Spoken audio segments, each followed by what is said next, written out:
Hello, Radhe Radhe. कैसे हैं भाई सब लोग? तो हम नाइन्थ की जो मैथ की जो सिलेबस है उसको आगे बढ़ मतलब देखते हुए हम नाइन्थ के जो टॉपिक हैं उनको हम पढ़ेंगे। ठीक है।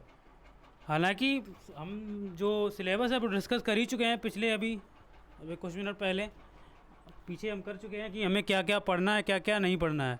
वो सारी हम डिटेल हमने बता चुके हैं कि हमें क्या पढ़ना है, क्या नहीं पढ़ना है। ठीक है। हालांकि बहुत कुछ ऐसी चीज़ें हमने डिस्कस करी हैं जो अपने आउट ऑफ सिलेबस हैं। फिर फिलहाल भी हमें कुछ छोड़ना नहीं है, इग्नोर नहीं मारना है किसी को भी। थोड़ा बढ़ते हुए अगर पढ़ेंगे ना तो थोड़ा बिल्कुल समझ में आ जाएगा। अच्छा, चैप्टर में अगर पहले चैप्टर की अगर बात करें तो पहला चैप्टर आपका क्या हो जाएगा? रियल नंबर, जिसको बोलते हैं वास्तविक संख्या। क्या बोलते हैं?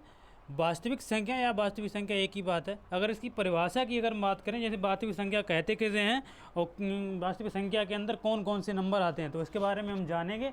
और आगे का इसको जानते हुए बिल्कुल बेसिक तरीके से, बिल्कुल डीपली स्टार्ट करते हैं, बिल्कुल बेसिक से। एक छोटी से छोटी चीज़, अगर इसकी परिभाषा की अगर बात करें, डेफिनेशन की, अगर तो क्या हो जाएगा? वह संख्या जो परमेय हो या अपरमेय हो। मतलब कहने का मतलब वो संख्या चाहे परमेय हो चाहे अपरमेय हो, यानी कि वह संख्या जो परमेय हो या अपरमेय हो, वही संख्या क्या कहलाती है? वास्तविक संख्या कहलाती है। जिसे हम क्या किससे कहते हैं, जिसे हम किससे प्रदर्शित करते हैं? कैपिटल आर से प्रदर्शित करते हैं। अगर बात करें, देखो, अगर सीधी सी एक बात मेरी बस समझने, परमेय अपरमेय जैसे हमने यहाँ पर लिख दिया है, ये किताबी भाषा है। ये हालांकि सब में मिल जाएगी एक दो दम। अच्छा हाँ, इससे पहले हम डिस्कस कर दें, हम जो भी सिलेबस का बुक चाहे आपकी कोई सी भी हो, उससे कोई फ़र्क नहीं पड़ता। अगर आपके कंसेप्ट क्लियर है तो आपकी बुक चाहे कोई भी राइटर की हो, चाहे आपकी एनसीईआरटी की गवर्नमेंट जो बुक चला रही है उसकी हो, चाहे आपकी डॉक्टर हर्षरूप शर्मा मनोहरे की बुक हो, चाहे आपकी एक्टिव की बुक हो, चाहे आपकी बालाजी की बुक हो, कोई सी प्रकाशनी बुक हो, उससे कोई फ़र्क नहीं पड़ता। अगर आपके कंसेप्ट से क्लियर हैं तो एक चाहे बुक कोई सी हो भी, एक एक सवाल आपका क्लियर होते चला जाएगा और बिल्कुल कोई भी किताब हो उसके सब सवाल आप कर पाएंगे। तो हम हालांकि आप बता दे रहे हैं, ये बालाजी प्रकाशन है, उसके जो सवाल हैं उस अच्छी किताब है, प्रकाशन अच्छा है और सवाल भी अच्छे, थोड़ा बढ़ा के सवाल दिए गए हैं हालांकि। और जितने सवालों को हम करेंगे उतनी ज़्यादा प्रैक्टिस आपकी ज़्यादा होगी। तो इसमें एक दो चैप्टर थोड़े बढ़ा के दिए गए हैं, हालांकि उनको भी पढ़ लेंगे। हालांकि आउट ऑफ सिलेबस में नहीं है, फिर भी हम पढ़ेंगे क्योंकि हमें आगे आउट ऑफ आफ्टर 12 जब भी जाएंगे, कंपटीशन एग्जाम में जाएंगे, तो ये चीज़ें यहाँ से डायरेक्टली सवाल पूछता है, तो उसके बारे में थोड़ा डीपली जानेंगे। तो जब भी आप अगर आफ्टर 12 जब पढ़ेंगे तो आपको कोई नया ऐसी चीज़ ना बाकी रहे जो आपको नहीं सुनने को मिले। तो हम इस चीज़ में टोटल हम कर दें। तो हमने अगर बात करें इसके सिंपल तरीके से, ये समझ लो कि वास्तविक संख्या के अंदर ब्रह्मांड में जितने भी नंबर हैं वो सब क्या रियल नंबर ही हैं। चाहे आपके प्राकृतिक संख्या नेचुरल नंबर हो, चाहे आप सम संख्या, विषम संख्या, परमेय हो, अपरमेय हो, वो टोटल क्या कहलाते हैं? वो सब टोटल ऑल टोटल किस में आ जाते हैं? रियल नंबर में। सीधी सी एक बात समझो, ये किताबी भाषा नहीं रटना, हालांकि हमने लिख दिया है इस पर। वह संख्या जो परमेय या अपरमेय हो तो वो क्या कहलाती है? वास्तविक संख्या, जिसको कैपिटल आर से प्रदर्शित करते हैं। अगर बात करें वास्तविक संख्या यानी रियल नंबर की, तो एक चीज़ समझो, रियल नंबर के अंदर जो नंबर आते हैं उनको भी हम डिस्कस कर ले रहे हैं। तो पहले अगर बात करें तो रियल नंबर में आपका एक क्या आता है? नेचुरल नंबर, इसको बोलते हैं प्राकृतिक संख्या, इसको कैपिटल एन से प्रदर्शित करते हैं। तो भाई ये चीज़ है, तो नेचुरल नंबर 1 2 3 4 5 6 7 हो जाएगा। अगर सबसे छोटे प्राकृतिक संख्या की अगर हम बात करें तो सबसे छोटी प्राकृतिक संख्या तो 1 हो जाएगी। क्या सबसे बड़ी संख्या प्राकृतिक संख्या क्या करते हैं? हम नहीं कर सकते क्योंकि ये इन्फिनेटिव तक जाएंगे, हमें पता ही नहीं है सबसे बड़ी संख्या कौन थी। एग्जैक्ट हम नहीं बता सकते कौन सी होगी। समझ रहे हैं मेरी बात? तो सबसे छोटा अगर प्राकृतिक संख्या की बात करें तो 1 हो जाएगा, लेकिन सबसे बड़ी अगर प्राकृतिक संख्या की बात करें तो हमें एग्जैक्ट क्लियर ही नहीं होगा कि वो प्राकृतिक संख्या हम याद कर पाएंगे। अब ये है, ये एग्जैक्ट नहीं बता सकते। 13 होगा, 12 होगा, 15 होगा, 16 होगा, 18, 100, 200, 300, 400, 1000, 500, लाख, 10 लाख नहीं क्लियरटिफाई कर सकते। तो ये चीज़ समझ के रखो कि जो भी संख्या है, मतलब प्राकृतिक संख्या में अगर हम बात करें तो पहली बात तो उसकी प्राकृतिक संख्या सबसे छोटी संख्या तो 1 हो जाएगी। इसके जो एग्जैक्ट वैल्यू बड़ी संख्या हम नहीं बता सकते। ये पॉइंट क्लियर हुआ। अगर दूसरे पॉइंट पे अगर आते हैं पूर्ण संख्या, जिसको बोलते हैं होल नंबर, इसको कैपिटल डब्ल्यू से प्रदर्शित करते हैं। ठीक है। अगर देखो पूर्ण संख्या की अगर बात करें तो पूर्ण संख्या को नेचुरल नंबर में जो भी नेचुरल नंबर हो, जो भी प्राकृतिक संख्या हो, उसमें सिर्फ 0 लग जाएगा, बाकी सब सेम ही रहता है। यानी 0 को लगाकर जितने भी नंबर हैं वो क्या कहलाएंगे? आपके पूर्ण संख्या कहलाएगी। तो 0 हो गया, 1 हो गया, 2 हो गया, 3 हो गया। समझ रहे हैं ना ऐसी बात? तीसरे अगर पॉइंट की बात करें पूर्णांक संख्या, पूर्णांक जिसको बोलते हैं, जिसको कैपिटल जेड से क्या करते हैं, प्रदर्शित करते हैं। ये ध्यान रखना ये कि कभी कभी जेड लिख दिया जाता है, ये जेड का हमें क्लियरिटीफाई नहीं होता है, कन्फर्म नहीं होता है कि जेड है क्या, यहाँ पर क्या दिया गया है। और कभी कभी ये आर भी दे देते, आर को नहीं मालूम होता, तो आर के मतलब सीधी समझो मीनिंग होता है रियल नंबर की अगर बात करें। हाँ कहाँ पे थे, पूर्णांक संख्या, जेड जिसको जेड से प्रदर्शित करते हैं।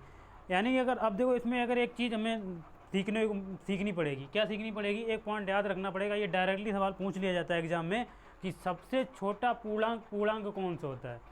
कहने का मतलब क्या है कि सबसे छोटी पूर्ण संख्या यानी पूर्णांक न क्यों, सबसे छोटा जो पूर्णांक होता है वो कौन होता है। तो यार याद रखें सबसे छोटा पूर्णांक क्या होता है, जीरो।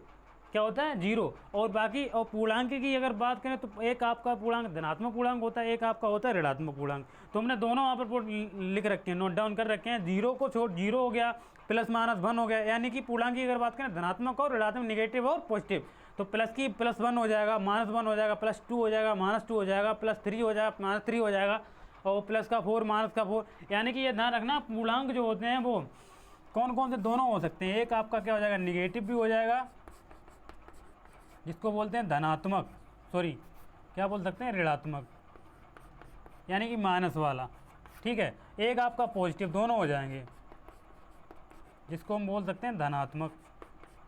तो पूर्णांक के दोनों पूर्णांक के दो प्रकार होते हैं, एक आपका ऋणात्मक होता है, एक होता है आपका धनात्मक, ठीक है, जिसको निगेटिव और पॉजिटिव। अगर पॉइंट की बात करें अपरिमेय संख्या की, हालांकि इन चीज़ों को हम बाद में डिस्कस करेंगे, इस चीज़ को हम आप देखो तो क्या पहले अगर बात करें अपरिमेय संख्या की, तो अपरिमेय संख्या के में क्या क्या देखो पढ़ेंगे, या इसके बारे में क्या जानना पड़ेगा क्या नहीं जानना पड़ेगा। तो ये बहुत ही अच्छा इंपॉर्टेंट रोल करता है परिमेय और अपरिमेय, इसको थोड़ा ध्यान से समझेंगे। अपरिमेय संख्या की अगर बात करें रेशनल नंबर हो जाएगा, अपरिमेय संख्या की बात करें तो रेशनल नंबर हो जाएगा। अच्छा एक चीज़ बता दें यहाँ पर, अपरिमेय संख्या कहते कैसे हैं, तो ये ध्यान रखना, वह संख्या जो P/Q के रूप में नहीं लिखी जा सकती, यानी वह संख्या जो P/Q के रूप में नहीं लिखी जा सकती अपरिमेय संख्या कहलाती है। फॉर एग्जांपल के लिए जैसे हम समझ रहे, जैसे यहाँ पर देखो एक चीज़ है, जैसे √2 ले लिया हमने, √2 ले लिया, क्या ले लिया, √2। अगर √2 की अगर एग्जैक्ट वैल्यू की बात करें तो एग्जैक्ट वैल्यू तो नहीं पता, लेकिन इसका मान हो जाएगा, क्या हो जाएगा मान, 1.414 ऐसे करके होता है, 1.414।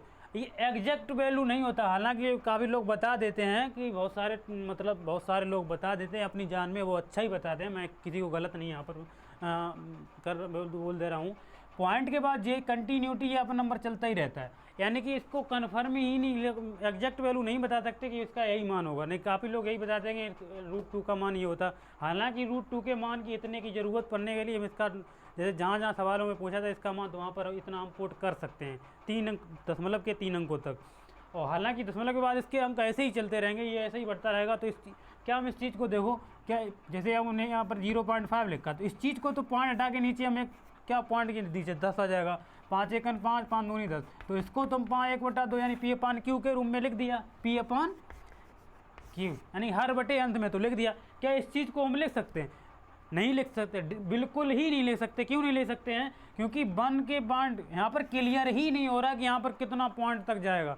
तो क्या √2 जो क्या हो जाएगा, अपरिमेय संख्या हो जाएगी। तो भाई यहाँ पर हमने पुट करके रखा है कि वह संख्या जो P/Q के रूप में नहीं लिखी जा सकती क्या कहलाती है, अपरिमेय संख्या। जैसे √2 हो गया, √3 हो गया, √2 + 1 हो गया, पाई। हाँ पाई की अगर बात करें, पाई का भी मान तो 3.14 का एग्जैक्ट नहीं होता, तो पाई का भी मान क्या हो जाएगा, P/Q के रूप में नहीं लिखा जा सकता।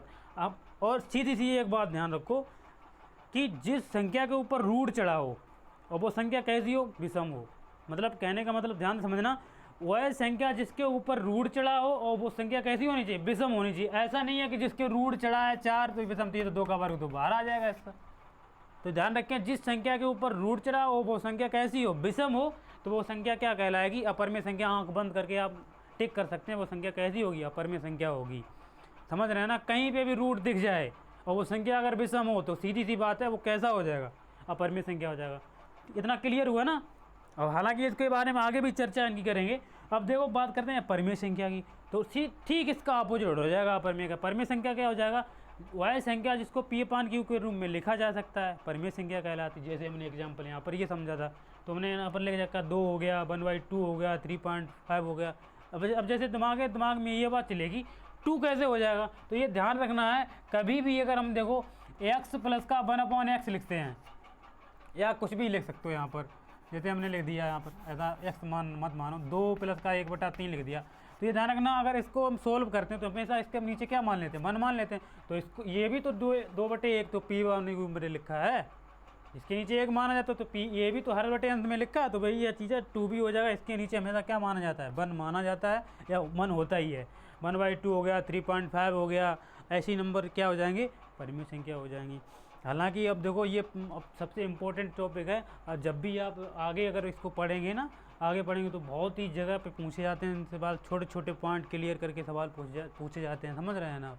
तो ज़रूरी नहीं है अब मैं जो पढ़ा रहा हूँ ये 9th के लिए अवेलेबल खिला दो, बाकी जो बच्चे कंपटीशन लेवल की मतलब जो एग्ज़ाम प्रिपरेशन कर रहे हैं उनके लिए भी थोड़ा सटीक एकदम मतलब पॉइंट इससे क्लियर हो जाएंगे, समझ रहे हैं ना। तो छोटे छोटे क्वेश्चन पूछ लिए जाते हैं, हमें नंबर दे दिया जाता है, इनमें पुट कर दिया जाता है, ये सबसे छोटा पूर्णांक कौन सा होगा, ये चीज़ है। अच्छा एक चीज़ और ध्यान रखें, वहाँ पर एक लाइन और नोट डाउन कर लेना। मैं अच्छा ये ध्यान रखना, मैं जो भी बोलता हूँ ना वो थोड़ी मेरे लेक्चर पे थोड़ा ध्यान दिया करें। देखो अगर मैथ अगर पढ़ रहे हो ना, तो जो भी टीचर पढ़ाता है, आप जिससे भी पढ़ते हैं, तो वो जो भी बोलता है उसको एक बार क्या उसको ध्यान से सटीक होकर सुना करिए कि वो क्या बोल रहा है क्या नहीं बोल रहा है, समझ रहे हैं ना। तो जैसे अगर मैं यहाँ पर देखो एक चीज़ नोट डाउन करता हूँ कि जो रियल नंबर 2 या 2 से अधिक जो रियल नंबर होंगे, मतलब 2 या 2 से अधिक वास्तविक संख्याओं के बीच वास्तविक संख्याओं के बीच अनेक यानी अनंत परिमेय या अपरिमेय संख्याएं हो सकती हैं। मतलब कहने का क्या मतलब है कि जब भी 2 रियल नंबर होंगे उनके जो बीच अपरिमेय या अपरिमेय संख्याएं होंगी वो अनगिनत होंगी, अनंत होंगी, इन्फिनाइट तक होती हैं। ऐसा नहीं क्लियर हो सकता है कि इसमें 10 ही होगी 15, ये ऐसा मेलू नहीं, मतलब ये नहीं बता सकते ये 10 ही होगी 15। तो ध्यान रखना, जब भी 2 रियल नंबर होंगे उनके जब भी 2 भिन्न प्रकार के रियल नंबर होंगे यानी वास्तविक संख्या होंगी, उनके जो बीच परिमेय या अपरिमेय संख्या होंगी वो कैसी होंगी, अनंत तक होंगी, इन्फिनिट। तो ये पॉइंट याद रखना, बहुत बार पूछ लिया जाता है, ठीक है। बाकी इस चीज़ को आप नोट डाउन करिए, फिर आगे हम पढ़ते हैं। इसके आगे हर एक चीज़ को देखेंगे, पहले इनको नोट डाउन करिए और थोड़ा इसको भी लिख लेना इसके डेफिनेशन। हालांकि ये ध्यान रखना कि ब्रह्मांड में जितने भी नंबर हैं वो सब क्या हैं, रियल नंबर ही हैं, ठीक है, अपने 9th सिलेबस से रिलेटेड।